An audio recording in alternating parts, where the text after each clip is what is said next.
السلام عليكم ورحمة الله وبركاته. سلامنا عندنا አላችሁ አልহামዱሊላህ ከኔ ጋር ሁሉ ሰላም ነው። መላው በአለም ያላችሁ ሙስሊሞች እንኳን በሰላም ለተከበረው ለሸህሩ ረመዳን አደረሰን ለማለት ፈልጋለሁ። ወሬ ማብዛቱ አይደለባችሁ ይበቃኛል። እኔ ትንሽ ወሬ ካስኩኝ በትንሹ ለማቆም አልፈልግም። ለዛሬ ይሄ ይበቃኛል። የነገውን አላህ ያውቀዋል። ለማንኛውም እስቲ ዛሬ ቀን ጾም ይዛችኋል መሰለኝ። በጣም ደስ ይላል። አልহামዱሊላህ ረቢል ዓለሚን። አላህ በአመት በሰላም ያድርሰን ለማለት ፈልጋለሁ። ወሰላሙ አለይኩም ወራህመቱላሂ ወበረካቱ። እስቲ ላይክ ሼር ኮፕሊንግ አርጉልኝ። ባረከላሁ ፊኩም። ወሰላሙ አለይኩም ወራህመቱላሂ ወበረካቱ። በጠለብ ቤት ያሉ ሴቶች ብዙ ሲቃይ፣ ብዙ ጭንቀት፣ ብዙ እንግልት አለባቸው። አሰላሙ አለይኩም ወራህመቱላሂ ወበረካቱ። ሰላም ናችሁ? እንዴት ናችሁ? አላችሁ? አልহামዱሊላህ ከኔ ጋር ሁሉ ሰላም ነው። አንድ የሆነች ሴት ከኢትዮጵያ ከመጣች በኋላ ለ10 ቀን ስልክ ነበራት።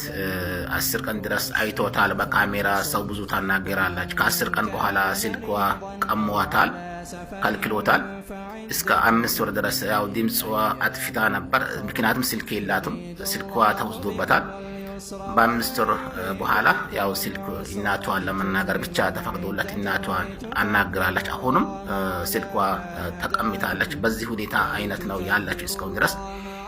ለዚህ ሁሉ አንደኛ ተጠያቂ የኢትዮጵያ መክተብ ነው። ሁለተኛ የኢትዮጵያ ኤጀንሲ ነው። ሁለተኛ እዚህ ሀገር ያለው መክተብ ነው። በሁለተኛ እዚህ ሀገር ስትመጡ በ1000 ሪያል ትመጣላችሁ። አንደኛ የሚግብ የቅባት የተለያየ ቁሳቁስ በነሱ ነው።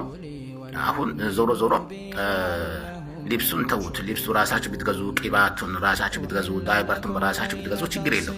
ዞሮ አሁን በ1000 ሪያል የሚግብ ቢሎ የሚቆርጡ ሴቶች አሉ፣ መዳሞች አሉ። የሚግብ ቢሎ 150 ሪያል 200 ሪያል የሚቆርጡ ሴቶች አሉ፣ መዳሟ ማለት ነው። ስለዚህ ይሄ አንደኛ የኢትዮጵያ ኤጀንሲ ነው ተጠያቂ። በሁለተኛ እዚህ ሀገር ያለው መክተብ ተጠያቂ ነው። ምክንያቱም አንደኛ በለበሳችሁት ልብስ ቁጥር አለ፣ የመክተብ ቁጥር ወይንም የኤጀንሲ ቁጥር አለ። ለነሱ ደውላችሁ ቢታናግሩ ቢታወያዩ መፍትሄ ሊመጣላችሁ ይችላል። ላኪን አንደኛ የኢትዮጵያ በጠለብ የሚትመጡ ሴቶች ትፈራላችሁ። አትፍሩ፣ ህጋዊ ናችሁ። ህጋዊ ከሆናችሁ ምንም ችግር የለም። መናገር መደወል ትችላላችሁ። አንዳንዴ ደፋሪ መሆን ያስፈልጋችኋል። ምክንያቱም እናንተዎች አንደኛ በህጋዊ መንገድ ነው መጣችሁት። ስለዚህ አትፍሩ ለማለት ነው። ምክንያቱም ከፈራችሁ